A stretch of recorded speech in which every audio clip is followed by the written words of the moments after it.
ስጋው አልቆ ቆዳው ተገፎ አጥንቱ እንደ ሰማይ ከዋክብት ገጦ እስኪታይ ድረስ ነበር የገረፉት። ሰሪ This video is so blurry. I need to fix the resolution. 1, 2, 3. Yes, easy life. Yes. አሁን ዘመን እንድናስታውስ አድርጋ ቤተክርስቲያናችን የሰራችው ሳምንት ነው እና የክርስቶስን ሕማሙን ሞቱን እያስታወስን እንቀጥላለን። ለዛሬ እንግዲህ ጊዜውም እንዲበቃን ያክል 13ቱን ሕማማተ መስቀል የሚባሉትን ነው እንግዲህ የምናነሳው ማለት ነው። እግዚአብሔር ከሁላችንም ጋር ይሁን።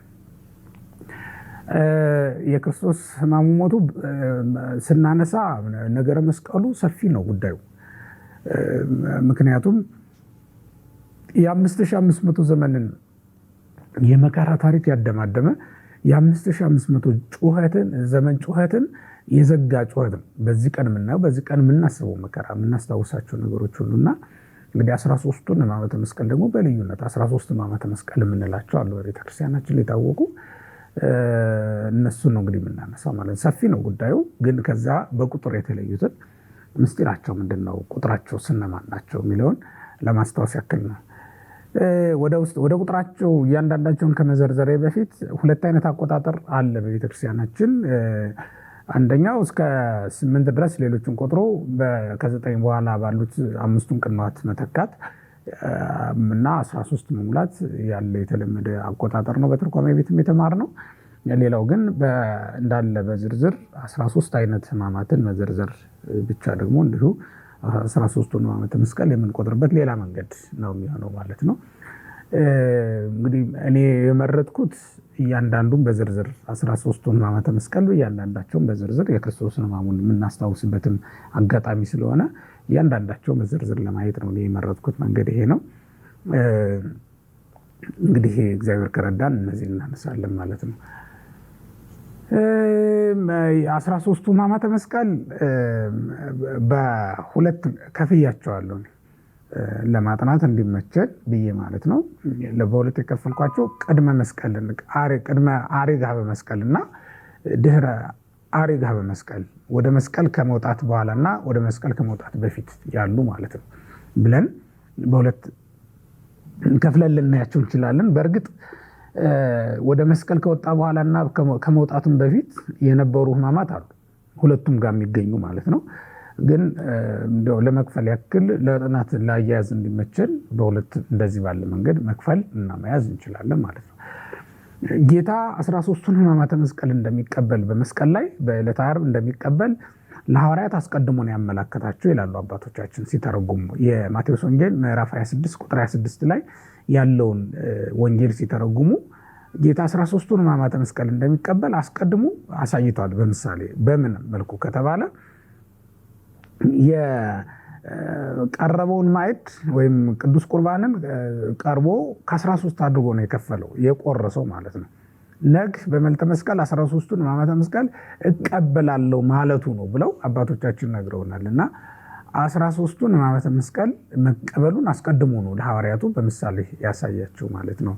12ቱ እነሱ ናቸው፣ 13ኛ ደግሞ እሱ ነው። የቤተ ክርስቲያን ዋኖች ሐዋርያት ናቸው ባለርስቶቹ አይደል? እንደምታውቁት በቀደመው ዘመን ያዕቆብ ለ12ቱ ነገደ እስራኤል ነው አይደል ርስቱ የተከፋፈለው። ያዕቆብ ከርስቱ ውስጥ ገብቶ አልተቆጠረም። የያዕቆብ ልጆች ግን ርስቱን ሲካፈሉ ከ12 ነው የተካፈሉት። ልጆቹ 12 ነበሩ ማለት ነው። ያዕቆብ 13ኛ ነው የነበረው። ሰማያዊቷ ርስትም በ12ቱ ነገደ እስራኤል ልክ 12ቱ ሐዋርያት ባስተማሩት ትምህርት መሰረት ነው። ከ12ቱ ሐዋርያት ዘራ ትምህርት ተጸንሶ ከ12ቱ ሐዋርያት ዘራ ትምህርትን ወስዶ ተወልዶ ያደገ ምእመን ነው መንግስተ ሰማያትን የእግዚአብሔርን ርስት መውረስ የሚቻለው ማለት ነውና በ12ቱ ሐዋርያት ቃል ኪዳን በ12ቱ ሐዋርያት ትምህርት በኩል ካልሆነ በስተቀር የእግዚአብሔር መንግስት አትወረስም። ጌታ ደግሞ 13ኛ ነው ማለት ነው። የብሉይ ኪዳኑን መሰረት እንዳለ ይዞ የመጣ ጉዳይ ነው። ስጋውና ደሙም ርስታችን ነውና 13ኛ ሆኖ ክርስቶስ ሲቀበለው እንመለከታለን። ሕማማተ መስቀሉም ልክ እንደዛው ነው ማለት ነው። ያችን ርስት ለማግኘት ያዕቆብም ዋጋ ከፍሏል አይደል? 12ቱ ነገደ እስራኤልም ዋጋ ከፍለዋል። ሰማያዊት ርስታችን መንግስተ ሰማያትንም ለመቀበል ክርስቶስ በደሙ የገዛት በመከራ የገዛልን ዓለም ናት መንግስተ ሰማያት የምትባለው ዓለም። ይችን ዓለም እንግዲህ 13ቱን ሕማማተ መስቀል ተቀብሎ ያመጣልን አለመሆኗን ለማመልከት ነው። መጀመሪያም ላይ 13 አድርጎ ስጋውን ደሙን ይቆረሰናል 13 የተካፈሉት ማለት ነው። ይሄንን ካልኩ እንግዲህ በቤተክርስቲያናችን ውስጥ የጌታን ሕማማት የጌታን መከራ እንደመናገር ያለ ከባድ ነገር የለም እውነት ለመናገር። ምክንያቱም በጣም የሚገርም ምስጢር ያለውና የሚደንቅም የሚያስቸግርም ነገር ነው እንደ እውነቱ ከሆነ። ምክንያቱም በዓለም ታሪክ እኮ ለመጀመሪያ ጊዜ ጻድቅ ሰው የሞተበት ቀን ነው ያ ቀን። አይገርማችሁም? በእውነት ጻድቅ ሰው በምድር ላይ ያልነበረባት ምድር ናት ምድራችን። ጻድቅ ሰው ለመጀመሪያ ጊዜ አንድ ክርስቶስ ቢገኝ እሱንም በመስቀል የቀጣች አይቻልም ማለት ነው። እና ጻድቅ በሞተበት በዚህ ቀን ስለዚያ ጻድቅ ሰው ሕማምና ሞት መናገር እንደምን ያለ ከባድ ይሆን? አንድ ሰው ስለ ወንጀሉ ስለ ኃጢአቱ በተቀጣው ቅጣት በተፈረደበት ፍርድ ላይ ድርሳን መጻፍ እና መናገር ይቻል ይሆናል። ግን ጻድቁ ስለሁሉ ሲሞት አንዱ ስለሁሉ ሲሞትስ ያንን መናገር ያንን ማሰብ ሳይከብድም? ለዚህ ነው ሊቃውንቱ ምን ይላሉ? አይ ህሊና ዘይሄሊ ዘንተ ወአይ አፍ ዘይትናገር ዘንተ ሕማማቲሁ ለወልድ። ዮሐንስ አፈወርቅ ይህንን ማሰብ የሚችል ህሊና እንደምን ያለ ነው፣ ይህንንስ መናገር የሚችል እንደምን ያለ አንደበት ነው ይላል። በእርግጥም አንደበትን ሁሉ እንዲተሳሰር የሚያደርግ ነው። ደንቆን ነበር እኮ መለኮት ወደ ምድር ወርዶ በስጋ ሲጠቀለል ስንመለከተው ገርሞናል አይደል እንዴ? በቤተልሔም ተጥሎ በግርግም ተጥሎ ስንመለከተው በአርያም ማደሪያው ሞልቶ የሚኖረው አምላክ በግርግም ተጥሎ ስንመለከተው አስደንቆን ነበረ። ያን ጊዜም ቢሆን የአምላክ በስጋ በበረት መጣል ብቻ አይደለም የስጋም በአርያም መገኘትም የሚያስደንቅ ነገር ነበረ። እውነት ለመናገር ያ ያስገርማል። ይሄኛው ደግሞ ያስደንቃል፣ ያሳዝንማል። አንደበት እንዲዘጋና ለማድነቅ ብቻ ካልሆነ በስተቀር ምን ቃልስ ይገልጠዋል? ምክንያቱም ሁሉን የሚይዘውን ያዙት ነው የሚለው ዮሐንስ አፈወርቅ። ሁሉን የሚይዘውን ያዙት። በሁሉ ላይ መፍረድ የሚቻለውን ፈረዱበት። በአዳም ላይ የሞት ሞትን የፈረደበትን እሱን እኮ ነው የፈረዱበት። ሁሉን ያዘውን ማለት ዓለምን በመሃል እጁ ያዘውን ነው ያዝ ነው ብለው የተጫወቱበት። እንግዲህ ያዝ ነው ብለው እንደዚህ ሲሳለቁበት የነበረው የምትመለከቱት ያን ጊዜ አይሁድ እየዘበቱበት በነበረ ሰዓት እኮ መላእክት በሰማይ እየዘመሩለት ነው የነበረውና ይህንን መናገር የሚቻለው ይህንንስ ማሰብ የሚቻለው ምን አይነት ሌላ ምን አይነት አንደበት ነው ብለው ሊቃውንቱ የተናገሩት ከዚህ የተነሳ ነው። እና በተሰበረ ልብ ሆነን እንናገረዋለን፣ በተሰበረ ልብ ሆነን እንሰማዋለን። ሁልጊዜ የጌታን የሕማሙን የሞቱን ነገር ሁልጊዜ አዲስ ነው እውነት ለመናገር በቤተ ክርስቲያን ማለት ነው። ሁልጊዜ የሚያስለቅስ የሚያሳዝንም ነው። ባህታውያን በገዳም ገብተን ካልሆነ በስተቀር ከሰው ተለይተን በበዓት ተከተን ካልሆነ በስተቀር ይህንን ማሰብ አይቻልንም ብለው ገዳም የገቡለት ሰማዕታት በነደደ እሳት በተሳለ ስለት ውስጥ ገብተን ካልሆነ በስተቀር ለዚህ ጉዳይ ለዚህ ፍቅር ዋጋ መክፈል መመለስ ይህንን ፍቅር ይህን ብድራት መመለስ አይቻልንም ብለው ራሳቸውን አሳልፈው የሰጡለት ይህ ነገር በእርግጥም የሚገርምም የሚያሳዝንም ነገር ነው። ሰማዕታት በመከራ ዓለም ውስጥ እየኖሩ አሰቡት፣ እየኖሩ አሳዩት። ይህንን መከራ ባህታውያንም በገዳም በዋሻ ወድቀው ነው ያሳዩት ይህንን መከራ ማለት ነው እንጂ አስቦ መናገር ባለቅኔ ቅኔ ሊደርስለት ደራሲም ድርሳን ሊያዘጋጅለት የሚቻለው አይደለም እውነት ለመናገር። እና ግን ሁልጊዜ አዲስ የሆነውን ይህንን የክርስቶስን የሕማሙን ነገር ሁልጊዜ ስንናገር እንኖራለን ማለት ነው። እንግዲህ እሱን ለማስታወስ ያክል ነው። ለዛሬ ከምናነሳቸው 13 ሕማማተ መስቀል መካከል የመጀመሪያው እንደው በቀደም ተከተል ለማድረግ ያደረኩ መስሎኛል፣ ወይም ደግሞ በቀደም ተከተል ለማቅረብ የሞከርኩ መስሎኝ ነው። እንግዲህ እንደዚህ አሁን ባለው ቀደም ተከተል ይዤላችሁ የቀረብኩት እና የመጀመሪያው ተአስሮ ድኅሪት ነው። ተአስሮ ድኅሪት ማለት የፊጥኝ መታሰር፣ እጅን ወደ ኋሊት አድርጎ ማሰር ማለት ነው፣ መታሰር ማለት ነው። አይሁድ ወደ ዳኞች ወደ ሊቃነ ካህናቱም ወደ ሸንጎም አደባባይ ይዘውት ከመቅረባቸው በፊት የመጀመሪያ ያደረጉበት ነገር ምንድነው? ማሰር ነው። 3 ነገሮች አድርገዋል። የመጀመሪያው ተነባብረው ያዙት ነው የሚለው። እኔን ያዙኝ እነሱን ግን ተዋቸው ብሎ በፈቀደላቸው ጊዜ እኔን ያዙኝ አላቸው። ተነባብረው መጣው እነዚያ ፈርጣማ ወታደሮች ያዙት ይላል። ሁለተኛ ደግሞ አሰሩት ነው የሚለው። ሶስተኛ እያሰቃዩ ነው የወሰዱት። ከዛ በኋላ በመንገድ እየጣሉ ምን እያሉ ነው ይዘውት ሄዱት። እና የመጀመሪያ እንግዲህ የምናደርገው ከያዙት በኋላ ምንድነው ያደረጉት? ማሰር ነው። ለምን? ወንጀለኛ ነው፣ አላዊ ንጉስ ብለውታል። በንጉስ ላይ የተነሳ የንጉስን ስልጣን የሚሻማ ከፍተኛ ወንጀል የፈጸመ ሰው ነው ለማለት ለማሰኘት እንዲመቻቸው ነው አስረው የወሰዱት። ኢየሱስ ክርስቶስ ግን ዓላማ ነበረው። ተይዞ እንዲታሰር የሆነበትን ምክንያት ማለት ነው። አባታችን አዳም እስራት ውስጥ ነው ያለው። ለ5500 ዘመን ነፍሳት እስራት ውስጥ ነው ያሉት እና ለነሱ መታሰር ዋጋ ሊከፍልላቸው ካሳ ሊሆንላቸው የመጣ ስለሆነ እንዲህ ስለሆነ ነው መታሰሩን የፈቀደላቸው እንጂ በእውነቱ ሳይፈቅድ ያሰሩት አይደለም። በነገራችን ላይ የክርስቶስ ሕማሙ ያለ ፈቃዱ የተደረገበት አይደለም። ማንም ቢሆን በግድ ይዤ ሰቀልኩት፣ በግድ ይዤ ገደልኩት እንዳይል ነው። በመጀመሪያ ላይ ተመልከቱት። በዮሐንስ ወንጌል ምዕራፍ 18ን ስትመለከቱት አይሁድ መጥተው ምንድነው ያደረጉት? ይሁዳን ያስይዛቸዋል አላቸው። ስሙ አሳልፎ ሰጣቸው። ይሄ ነው ብሎ ጠቆማቸው። ግን እንደፈለጉ መያዝ አልቻሉም። መነታሐስሱ ሲላቸው ምንድነው ያሉት? ማንን ትፈልጋላችሁ ሲላቸው ኢየሱስ ናዝራዊን ሐስስ ነው ያሉት። የናዝሬቱን ኢየሱስን እንፈልጋለን ብለው ሲናገሩት ሁሉም ወድቁ ደሬው ወደ ኋሊት ወደቁ ይላል። ተመልከተው። አምላካችን መድኃኒታችን ኢየሱስ ክርስቶስ ያለ ፈቃዱ የተያዘ አይደለም። እሱ በፈቃዱ ሰውነቱን ሊያኖራትም ሰውነቱን ሊገላትም ሊያድናትም ስልጣን ያለው መሆኑን ሊያከብራትም ስልጣን ያለው መሆኑን አስቀድሞ ተናግሯል። ብውህ ሌተ አንብራሂ ወእሲማ፣ ሰውነቴን በዚህ ዓለም ላኖራት እሲማ በመቃብርም ላኖራት ስልጣን አለኝ ብሎ ነው የተናገረው በዮሐንስ ወንጌል ምዕራፍ 10 ላይ እንደምንመለከተው። እና ያለ ፈቃዱ የሆነ አንዳች ነገር የለም። ሲወለድም በፈቃዱ ነው የተወለደው፣ ሲሞትም በፈቃዱ ነው የሞተው። የሞተውን እርሱ እንዴት አምላክ አድርጋችሁ ታመልኩታላችሁ ይላሉ ሎቱ ስብሐት። አምላካችን መድኃኒታችን ኢየሱስ ክርስቶስ በስጋ ሞተ ብለን የተናገርን ቢሆንም ቅሉ በእውነት በባህር የመለኮቱ ሞተ ብለን የተናገርን መስሏቸው ነው እነዚያ ሰዎች። እኛ ለመለኮት ሞት ይገባዋል ሞቷል ብለን ያወጅን መስሏቸው ነው እነዚያ ሰዎች። ዛሬ አምላክ ሞተ ብለን የምናዝነው እንደሚመስላቸው ይህን ቀን የምናከብረው እንደዚያ እኮ አይደለም። በፈቃዱ ሞትን የቀመሰውን ያ ማለት በስጋ ሞትን የቀመሰውን አምላክ በስጋ ወደ ዓለም በመጣ ጊዜ በእውነቱ አምነን ካልሆነ በስተቀር እኮ ሊገባን የሚችል ምስጢር አይደለም ይሄ። አምላክ በፈቃዱ ወደ ዓለም በመጣ ጊዜ በስጋ በዚህ ምድር እንደሚታየው ሁሉ በሰማይም በመላእክት ዘንድ ይታይ ነበረ።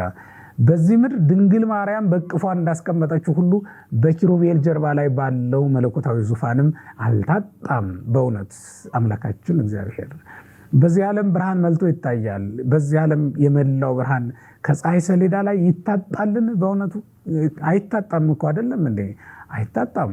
እኛ ከአፋችን የሚወጣ ስትንፋስ አለ፣ ከልባችን አይመትርም። ሁልጊዜ ሲወጣ ሲሄድ የሚኖር ነው። ቃላችን ከልባችን ይወጣል። ከልባችን የሚወጣው ቃል በሰዎች ጆሮ በተሰማ ጊዜ ቃላችን ተቆርጦ የቀረ ይመስላችኋል እንዴ? ልባችን ቃል የሚለየው ይመስላችኋል? ቃል እኮ አይለየውም ልባችንን። እንደዚሁም ሁሉ በአርያም ማደሪያው ያለ ነው። አሁን በአይሁድ እጅ ተያዘ ብለን የምንናገርለት ማለት ነው። ስለዚህ በፈቃዱ ተያዘ። በፈቃዱ መያዙን የምታውቁት ለምን መሰላችሁ? አንደኛ እንይዛለን ብለው የመጡ ሰዎች ወደ ኋሊት ወደቁ ነው የሚለው። አሁን ያን ጊዜ በእውነት አልፏቸው ሊሄድ አይችልም ነበረ? አልፏቸው እኮ ሊሄድ ይችል፣ እንደወደቁ ጥሏቸው መሄድ ይችል ነበረ። ግን እንደዚህ አይደለም። ሊያዝ ነው ዓላማው የመጣበት። እሱ ካልተያዘኛ እንለቀቅማ። እሱ ካልተያዘ እንዴት እኛ እንለቀቃለን? እሱ ካልታሰረኛ እንዴት እንፈታለን? ለዚህ እኮ ለካሳ ነው የመጣው። መያዙ ለመያዛችን ካሳ ሊሆን ነው። እኛ መጀመሪያ በኃጢአት ተይዘናል። በኃጢአት መያዛችን በሲኦል እንድንያዝ እንድንጋዝ አድርጎናል፣ አብቅቶናል። አምላካችን መድኃኒታችን ኢየሱስ ክርስቶስ የሚያስይዝ ኃጢአት ሳይኖርበት ነው የተያዘው። የሚያስይዝ በደል ሳይኖርበት የተያዘው። በበደል ምክንያት የተያዝን እኛን ነፃ ለማውጣት ነው። በበደል ምክንያት ነው የተያዝነው፣ ግን ከዚያ ነፃ ለማውጣት እሱ ጻድቅ ሆኖ ተያዘ ማለት ነውና መያዙን በተናገርን ጊዜ በእውነት መለኮት ሞተ እያልን እንዳልሆነ ሁላችሁም ብታውቁ ይገባል። ያለ ፈቃዱ ያልተያዘ መሆኑንም ሁላችን ልናውቅ ይገባናል። የተያዘው በፈቃዱ መሆኑን ማየት መረዳት ይገባናል ማለት ነው። ይሄ አይሁድን እንዲህ ወደ ኋሊት ከጣላቸው በኋላ ወይም አይሁድን እንዲህ ወደ ኋሊት የጣላቸው እሱ ራሱ ኢየሱስ ክርስቶስ በሌላ ጊዜ ሊይዙት ፈልገው መጣው እንዳይዙት አድርጓቸዋል አይደል? ሊይዙት እኮ የፈለጉ በጣም ብዙ ጊዜ፣ ሊገሉት የፈለጉበት ጊዜ በጣም ብዙ ነው። ግን በዚያ ሁሉ ጊዜ እንዲይዙት አልፈቀደላቸውም። ሀለፈንተ ማእከሌሆሙ ሆረ ነው የሚለው። በመካከላቸው አልፎ ሲሄድ አልያዙትም። እንደዛ አድርጎ መሄድ ይችል ነበረ። ግን የመጣው ለዚህ ስለነበረ ነው ዛሬ የተያዘላቸው ማለት ነውና አሁን ያዙት። ስለዚህ ታስሮ ደሬት ወይም ደግሞ መያዝ የሚለው እዛ ውስጥ አለ ማለት ነው። ተይዞ በዕድ አይሁድ ማለት ነው። በአይሁድ እጅ መያዝ አንድ መከራ ነው፣ ግን ቁጥሩ ስለሚበዛ ስለሚረዝም ነው። ይሄን በታስሮ ደሬት ውስጥ አብሮ ወደ የፊጥኝ መታሰር ከሚለው ጋራ አብሮ ሊያያዝ የሚችል ነው የሚሆነው ማለት ነው።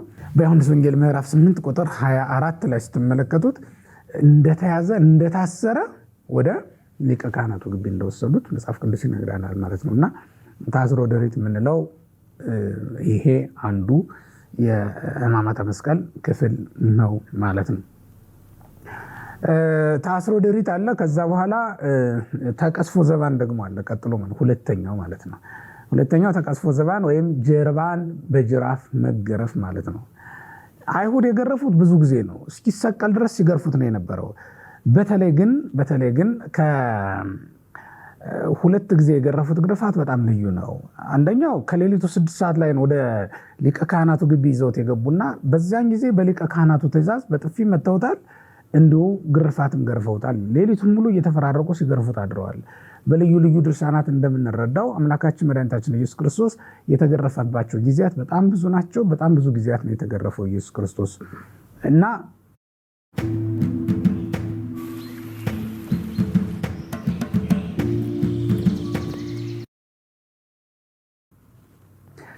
በኋላ ደግሞ ሲነጋ ወደ ጲላጦስ ፊት አቅርበውት ነበር። በማቴዎስ ወንጌል ምዕራፍ 27 ቁጥር 1 ላይ ወደ ጲላጦስ ፊት አቅርበውት ጲላጦስ የፈረደበት ፍርድ እንዲገረፍ ነበረ። እነዚህ ሁለቱ የግርፋት ጊዜያት በጣም ልዩ ናቸው ማለት ነው በአይሁድ ዘንድ። እኔ ገራፊዎቹ እስኪደክማቸው ድረስ ነው፣ ተገራፊው አይደለም የደከሙ፣ ተገራፊዎቹ እስኪደክማቸው ድረስ እየተፈራረቁ ነበር ይገርፉት የነበረ ይላል። ተቀስፎ በዕደ አይሁድ ተቀስፎ ዘባን የምንለው አንዱ ከ13ቱ ሕማማተ መስቀል መካከል የሚቆጠር ነው።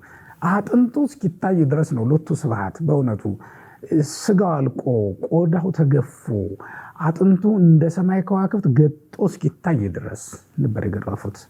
አዳምን ስጋ ያለበሰውን የገረፉት። ልብ በሉ ክርስቲያኖች፣ ከአዳም አንዲት አጥንትን በወሰደ ጊዜ ስፍራው ባዶ እንዳይሆን የአዳምን ባዶነት በስጋ የሞላለትን እሱን ነው እንግዲህ በስጋ የገረፉት ማለት ነው። አጥንቱ እስኪታይ ድረስ ያችን አጥንት ሔዋንን አድርጎ የሰራትን እሱን እኮ ነው። ያውም ደግሞ አጥንት ብቻ ሆና እንዳትቀር በስጋ የሞላትን ደመግቡ ሆና በአዳም ዘንድ የተመረጠች ሴት ትሆን ዘንድ ያደረጋትን እሱን ነው እንግዲህ ዛሬ ገረፉት ተብሎ የሚነገረው። በእውነት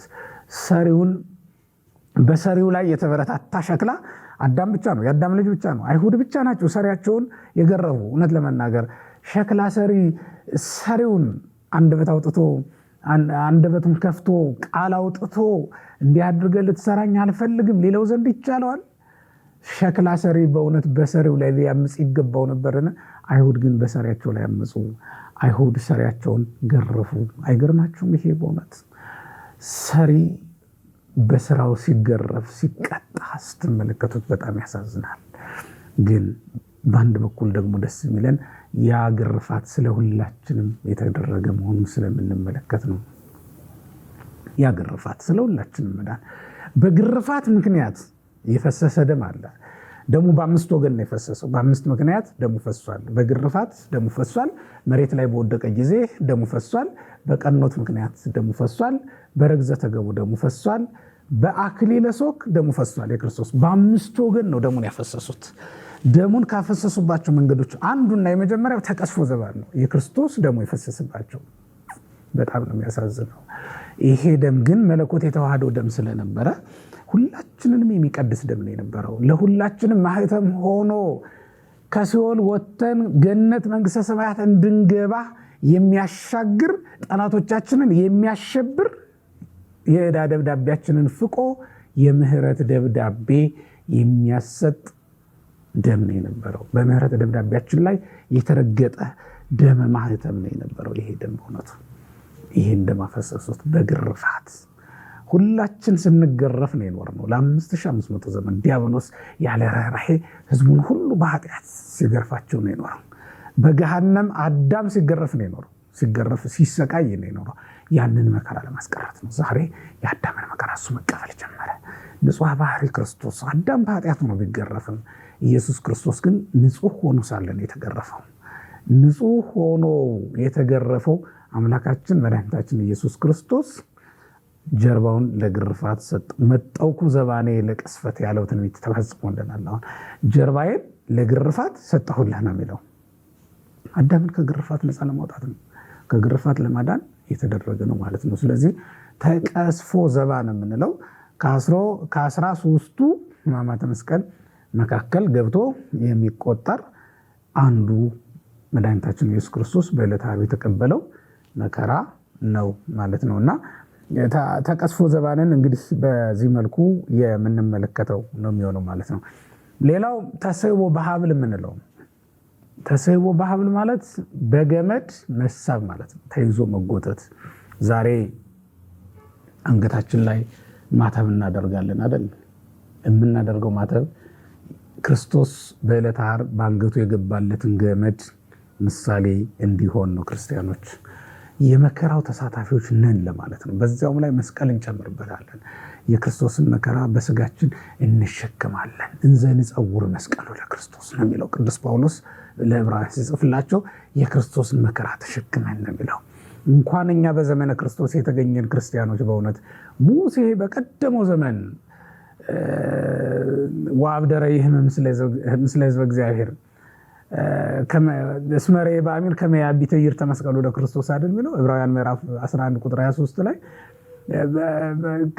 ከእግዚአብሔር ሕዝብ ከእስራኤል ጋር መከራ መቀበልን መረጠ ይላል። የመስቀሉ ብድራት ከሁሉም በእምነት ትኩር ብሎ ተመልክቷልና ተብሎ ነው የተጻፈውና የክርስቶስን መስቀል በተስፋ አይተው በሩቅ ተመልክተው ከመከራው ሰውነታቸውን ያሳተፉ ነቢያት አሉ። ገና መስቀሉ ሳይተከል ማለት ነው። ዛሬ ደግሞ እኛ በዘመኑ የነበርን ሁላችን፣ በዘመኑ ያለን ሁላችን ከመከራው ያሳትፈን ዘንድ በአንገታችን ለመከራው ምልክት ይሆን ዘንድ ማህተብ እናደርጋለን ማለት ነው። ለአንዳንዶቹ ዝም ብሎ ገመድ ዝም ብሎ ክር ይመስላቸው ይሆናል። ግን የክርስቶስን መከራ እቀበላለሁ ለማለት ነው። ሌላ መከራ የለብኝም፣ እኔ የምቀበለው መከራ የክርስቶስ መከራ ነው፣ ሌላ መከራ ከኔ ይራቅ ለማለት እኮ ነው። ይሄ ምልክት ሆኖ የሚሰጠው አጋንንት ያውቁታል፣ ይደነግጣሉ። ይሄን ምልክት ባዩ ጊዜ ሁሉ እየደነገጡ ይሸሻሉ። እኛ በሰዎች ዘንድ ምናልባት ካልገባን ካልሆነ በስተቀር ማለት ነውና አንዱ ከ13ቱ መከራ መስቀል መካከል ጌታ ከተቀበላቸው አንዱ በገመድ ተይዞ መጎተት ነው። በቀደመው ዘመን የብሉይ ኪዳን መስዋዕት በገመድ ተይዞ ነበር አይደለም የሚመጣው። በገመድ ተይዞ በጉ እየተጎተተ ላሙ በሬው እየተጎተተ ነበር የሚመጣውና የዛሬው መስዋዕታችን ኢየሱስ ክርስቶስም እንዲሁ እየተጎተተ መጥቶልናል ማለት ነው። በገመድ ተይዞ ነው የመጣው።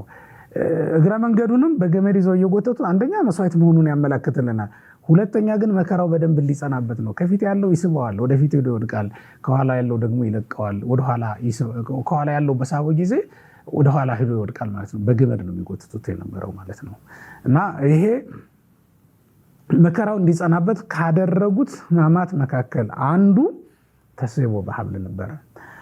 አሁን ቀጥለን የምናመጣቸው መከራዎችን ሁሉ በደንብ እንዲያስኬዱ የረዳቸው ይሄ ሶስተኛ ላይ የምናነሳው ተስቦ በሐብል ወይም ደግሞ በገመድ ተይዞ መታሰር መጎተት የምንለው መከራ ነው ማለት ነው። እና ተስቦ በሐብል አንዱ ነው። እኛም በሰውነታችን እንግዲህ በማተብ አማካኝነት እንካፈለዋለን ማለት ነው። የክርስቶስ መከራ ተሳታፊዎች እንደመሆናችን ማለት ነው።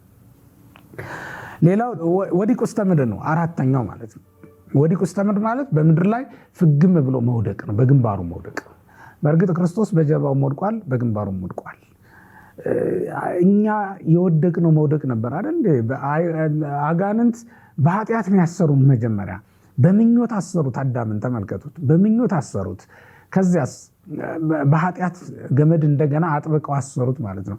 ከዚያስ በገሃነም አግዘው አኖሩት ለዘላለም። በኃጢአት የታሰረ ሰው በሲኦል ገብቶ መታሰሩ የማይቀር ጉዳይ ነው።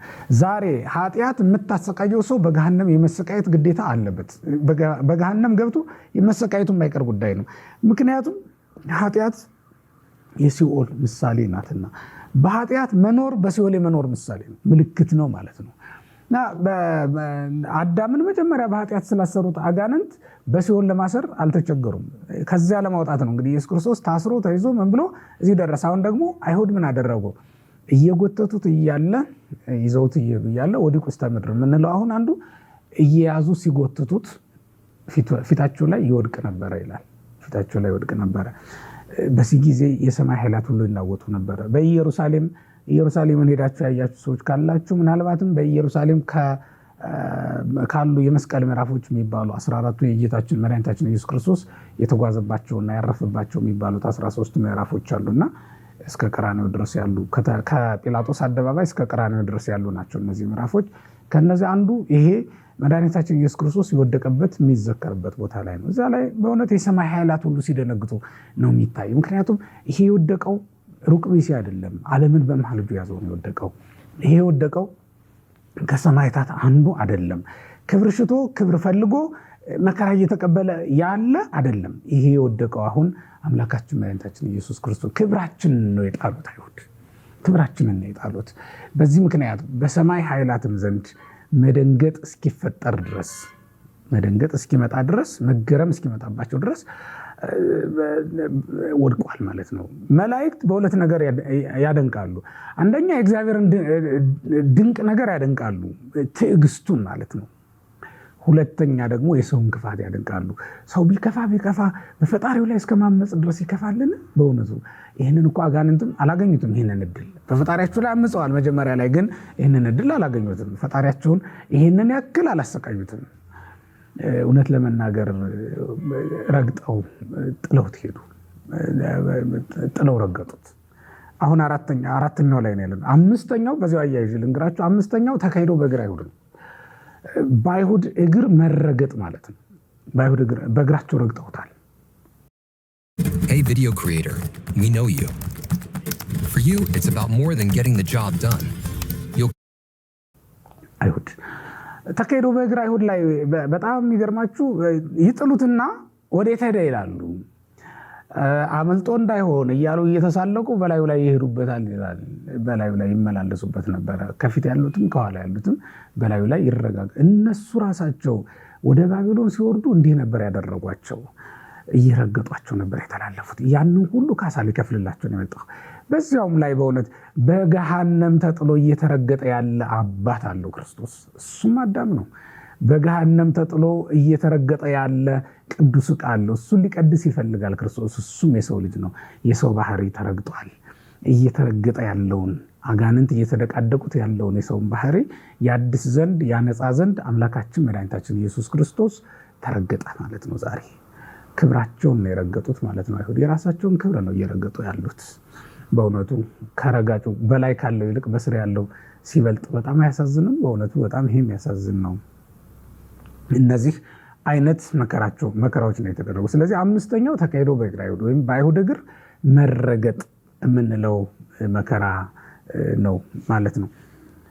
ሌላውና ስድስተኛው ምናልባትም በዚህ ክፍል የምናየው የመጨረሻው ክፍል ማለት ነው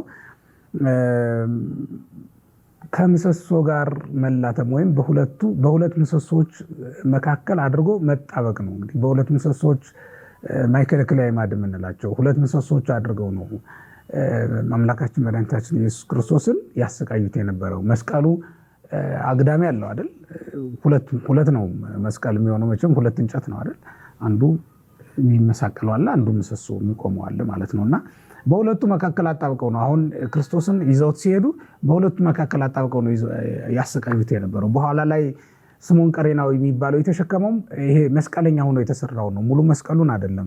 ክርስቶስ ግንዱን ሲሸከም ዋናውን ምሰሶን ሲሸከም፣ ስምዖን ቀሬናዊ ደግሞ ከበረከተ መስቀሉ ይሳተፍ ዘንድ የተፈቀደለት ይሄ ቀሬናው ሰው ስምዖን እሱ ደግሞ የተመሳቀለውን እንጨት ነው የተሸከመው ማለት ነውና በሁለቱ መካከል አድርገው ነው አጣብቀው ያሰቃዩት የነበረው።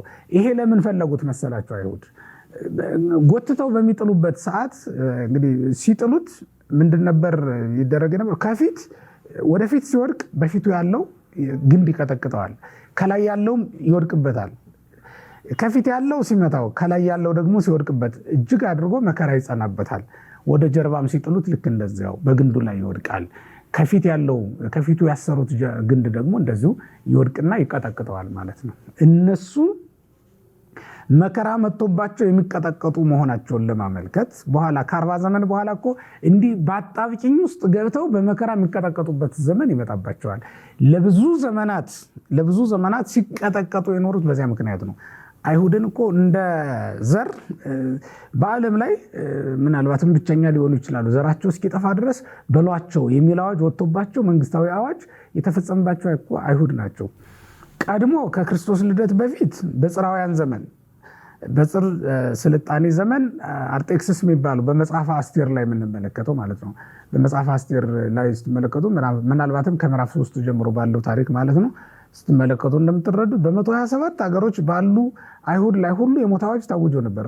አይሁድ የሆኑ ሁሉ በአይሁድነታቸው ምክንያት እንዲጠፉ ማለት ነው።